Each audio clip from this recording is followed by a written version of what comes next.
Maayong adlaw ninyong tanan karon din ha mga choy. Karon pa lang gyud ta makabalik og vlog kay medyo na busy man gyud ta. Ako na lang po ipakita sa inyo ha kung unsay akong gikabisihan. Mao din ni usa sa akong gikabisihan karon mga choy, maong pag-thrifting o pagpangukay. Unya, uban nilang ko ninyo mga choy, ato ni pa-ship ang magi-order sa akong mga buyer. Chill ra sab kayong panahon karon mga choy, dili kayo init, dili pod sa ulan. Lami ra kayo or smooth ra tong biyahe karon. Unya, basin natingala mo nganong gadjakit ko para lang pud na safety sa kuha kay gihilot ko kagabi. Pagkahuman kay ready naman ang atong motor, unya ready na pud ang atong i-ship adto na ta.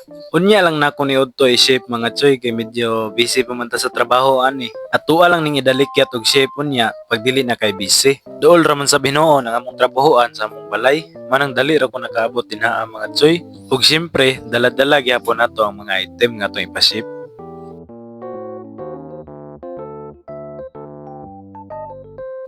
Pag-abot na ko dinhiya sa trabahoan mga choy, nanan ako mga kaubanan dinha. Medyo problemado lang ning isa kay murag nagduko-duko man.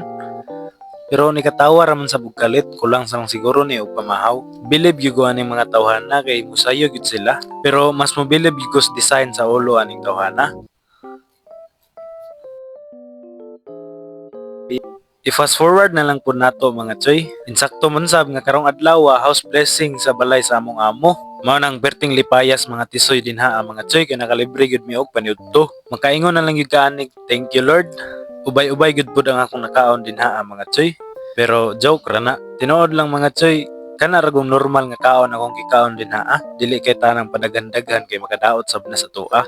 Unya pagkahuman dayaning kauna mga choy, dili gyud nato kalimtan ang main topic ani nga vlog. Hisgot naman tawag paniudto mga choy nga atong schedule sa shipping kay udto man. Aw paghuman aning kaon karon, largo na ta dito sa Giante kay magpa-ship na ta og mga item sa ukay-ukay. Pero before day ko niadto og Giante mga choy, nihapit sa ko dinhiya sa balay kay nakoy gibilin nga item.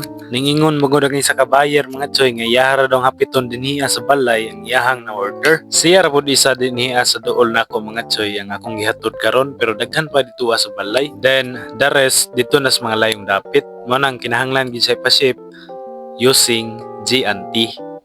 Speaking of Giante mga choy, nanata dinhiya. Medyo mingaw gyud karon mga choy kay adlaw Sabado man wala kayo'y schedule sa mga shipping sa mga selector dinhiya sa moa. Mao nang siguro mapadali lang atong pag-ship karon kay ako ra may isa nga nagpa-ship dinhiya. Or basin wala lang ta kahibalo sa next hours ani daghan na magpa-ship. Pero pasalamat lang gihapon ta mga choy kay medyo nanindot-nindot ang dagan sa atong pag-shipping ba. Kay mobalik para ba tawag trabaho. Dili man sab ni daghan-daghan ato ipa-ship karon mga choy kay medyo gamay ra man ang nahalin. Manang pasalamat lang gihapon ta sa Ginoo kay naay nahalin.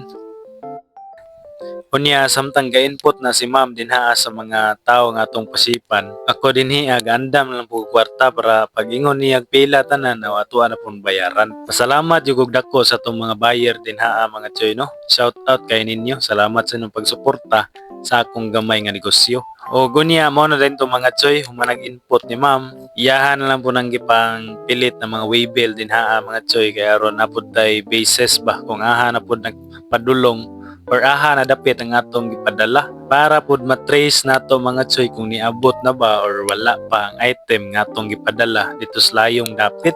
And next is mobayad na ta mga choy kay para makauli na ta og nibalik na ko dinhiya sa trabahoan after nga nakabayad dinha. Pachil-chill lang ko dinhiya mga choy.